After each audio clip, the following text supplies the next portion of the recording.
നമസ്കാരം. ന്യൂസ് കേരള പ്രധാന വാർത്തകളുമായി CK നാസർ കാഞ്ഞങ്ങാട്. തെരഞ്ഞെടുപ്പ് പ്രചാരണത്തിൽ നിന്ന് തന്നെ മാറ്റി നിർത്താനും അപമാനിക്കാനുമാണ് ED അറസ്റ്റ് ചെയ്തതെന്ന വാദവുമായി ഡൽഹി മുഖ്യമന്ത്രി കേജ്രിവാൾ. മദ്യനയക്കേസിലെ അറസ്റ്റ് ചോദ്യം ചെയ്ത് അരവിന്ദ് കേജ്രിവാളിൻ്റെ ഹർജി ഹൈക്കോടതി വിധി പറയാൻ മാറ്റി. അന്വേഷണമില്ലാതെയാണ് അറസ്റ്റെന്നും ഭാവിയിൽ കുറ്റം കണ്ടെത്താമെന്ന വാദമാണ് റിമാൻഡ് റിപ്പോർട്ടിലുള്ളതെന്നും നിലവിലെ നടപടികളിൽ പലതും സംശയകരമാണെന്നും കേജ്രിവാൾ വാദിച്ചു. ഡൽഹി കേസുമായി ബന്ധപ്പെട്ട കള്ളപ്പണം വെളുപ്പിക്കൽ കേസിൽ അറസ്റ്റിലായ ആദ്മി പാർട്ടി നേതാവും രാജ്യസഭാ MPയുമായ Sanjay Singh jail മോചിതനായി.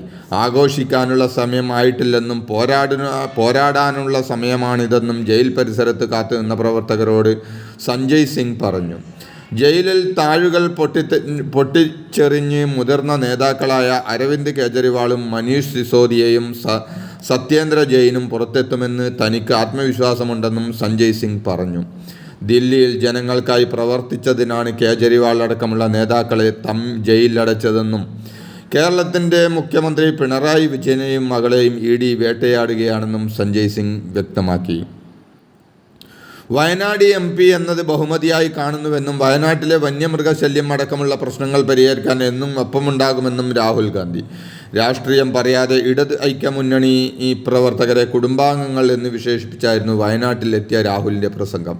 Priyanka Gandhi, KC Venugopal, VD Satheesan അടക്കമുള്ളവരും Rahul ഗാന്ധിയെ അനുഗമിച്ചു. കേരളത്തിലാണ് ഏറ്റവും കൂടുതൽ കുറവ് ദരിദ്രരുള്ളതെന്നും ഇടത് ഭരണമാണ് അതിന് കാരണമെന്നും മുഖ്യമന്ത്രി പിണറായി വിജയൻ. 2025 കേരള പിറവി ആഘോഷിക്കുമ്പോൾ പരമദരിദ്രരായി ആരുമില്ലാത്ത സംസ്ഥാനമായി കേരളം മാറുമെന്നും മുഖ്യമന്ത്രി പറഞ്ഞു. BJP രാജ്യം ഭരിക്കാൻ തുടങ്ങിയതോടെ രാജ്യത്ത് പട്ടിണി പാവങ്ങളുടെ എണ്ണം വർദ്ധിച്ചുവെന്നും പിണറായി കുറ്റപ്പെടുത്തി. കള്ളക്കടൽ പ്രതിഭാസത്തിൻ്റെ ഭാഗമായി ഇന്ന് രാത്രി 11:30 വരെ അരമീറ്റർ കൂടുതൽ 1.2 മീറ്റർ വരെ ഉയർന്ന തിരമാലയ്ക്കും കടലാക്രമണത്തിനും സാധ്യതയുണ്ടെന്നും വേഗത സെക്കൻഡിൽ 20 സെൻറ്റിമീറ്ററിനും 40 സെൻറ്റിമീറ്ററിനും ഇടയിൽ മാറി വരാൻ സാധ്യതയുണ്ടെന്നും ദേശീയ സമുദ്ര പരിസ്ഥിതി പഠന ഗവേഷണ കേന്ദ്രം അറിയിച്ചു. കരുവന്നൂർ കള്ളക്കേസിൽ CPM തൃശൂർ ജില്ലാ സെക്രട്ടറി MM വർഗീസിൻ്റെ ഏപ്രിൽ 26 ശേഷം ഹാജരാകാമെന്നുള്ള ആവശ്യം ED തള്ളി. ഏപ്രിൽ 5 ഹാജരാകാൻ MM വർഗീസിന് വീണ്ടും നോട്ടീസ് നൽകി. MM വർഗീസ് സ്ഥാനാർത്ഥിയോ ഔദ്യോഗിക ചുമതല വഹിക്കുന്ന ആളോ അല്ലെന്ന് നിരീക്ഷിച്ചാണ് ആവശ്യം അംഗീകരിക്കാനാകില്ലെന്ന് ED അറിയിച്ചത്. തിരുവനന്തപുരം മണ്ണന്തലയിൽ നാടൻ ബോംബ് നിർമ്മാണത്തിനിടെ സ്ഫോടനവുമായി ബന്ധപ്പെട്ട് 17 വയസ്സുകാരൻ്റെ 2 കൈപ്പത്തിയും നഷ്ടപ്പെട്ടു. 4 പേർക്ക് ഗുരുതരമായി പരിക്കേറ്റു. പരിക്കേറ്റവരെ തിരുവനന്തപുരം മെഡിക്കൽ കോളേജിൽ പ്രവേശിപ്പിച്ചു. 2 പേരെ കസ്റ്റഡിയിലെടുത്തു. പൊട്ടിയത് മാരകശേഷിയുള്ള അമിട്ടാണെന്ന് പോലീസ് അറിയിച്ചു. ലോക്സഭാ തെരഞ്ഞെടുപ്പ് ഭാരതത്തിൻ്റെ ഭാവിയെ തീരുമാനിക്കാനുള്ള തെരഞ്ഞെടുപ്പാണെന്ന് ഡോക്ടർ ശശി തരൂർ. ബഹുസ്വരത സംരക്ഷിക്കാനുള്ള തെരഞ്ഞെടുപ്പാണിത്. ജയിക്കാൻ തന്നെയാണ് ഇന്ത്യ മുന്നണിയും കോൺഗ്രസും മത്സരിക്കുന്നതെന്നും വർഗീയതയും ഭരണഘടനാ ലംഘനവുമാണ് കേന്ദ്രം ചെയ്യുന്നതെന്നും ശശി തരൂർ പറഞ്ഞു. തിരുവനന്തപുരത്ത് ത്രികോണ മത്സരമല്ല നടക്കുന്നതെന്നും BJPയും കോൺഗ്രസും തമ്മിലുള്ള മത്സരമാണ് നടക്കുന്നതെന്നും അദ്ദേഹം കൂട്ടിച്ചേർത്തു.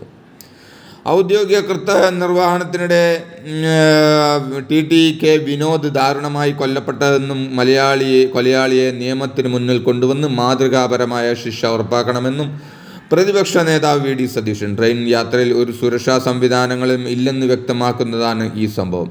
സുരക്ഷ ഒരുക്കേണ്ട റെയിൽവേ പോലീസിനും കൊലപാതകത്തിൻ്റെ ഉത്തരവാദിത്തത്തിൽ നിന്നും ഒഴിഞ്ഞു മാറാനാകില്ലെന്നും അദ്ദേഹം കൂട്ടിച്ചേർത്തു.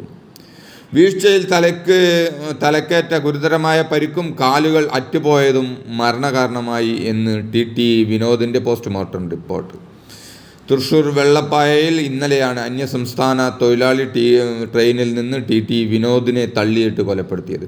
TT വിനോദ് ടിക്കറ്റ് ചോദിച്ചതിനുള്ള പക കൊണ്ടാണ് ഒഡീഷ സ്വദേശി രജനീകാന്ത അദ്ദേഹത്തെ ട്രെയിനിൽ നിന്ന് തള്ളിയിട്ടത്. TT വിനോദിന് അന്ത്യോപചാരം അർപ്പിച്ച ആയിരങ്ങൾ. മൃതദേഹം മഞ്ഞുമലയിലെ വീട്ടിലെത്തിച്ചപ്പോൾ അവസാനമായി വിനോദിനെ ഒന്ന് കാണാനും അന്ത്യോപചാരം അർപ്പിക്കാനും നിരവധി പേർ വീട്ടിലേക്ക് എത്തിയിരുന്നു.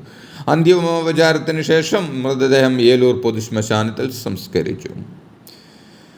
TT വിനോദിനെ ട്രെയിനിൽ നിന്ന് തള്ളിയിട്ട് കൊന്ന കേസിൽ പ്രതിയായ ഒഡീഷ സ്വദേശിയായ രജനീകാന്തനെ Thrissur judicial first class magistrate കോടതി 14 ദിവസത്തേക്ക് റിമാൻഡ് ചെയ്തു.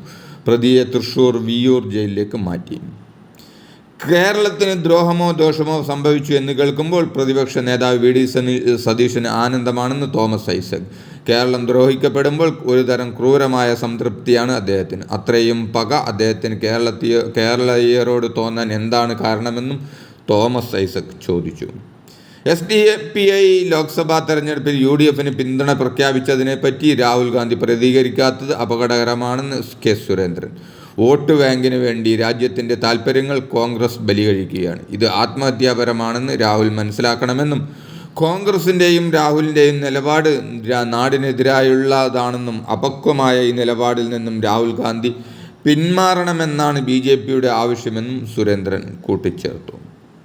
കോൺഗ്രസിൻ്റെ തീവ്രവാദ സംഘടനകളുമായുള്ള ബന്ധം രാജ്യവും കേരളത്തിലെ വോട്ടർമാരും ഞെട്ടലോടെയാണ് കാണുന്നതെന്ന് പ്രകാശ് ജാവ്ദേക്കർ. നിയമം മൂലം നിരോധിച്ച തീവ്രവാദ സംഘടനയായ PFIയുടെ രാഷ്ട്രീയ മുഖമാണ് SDPI.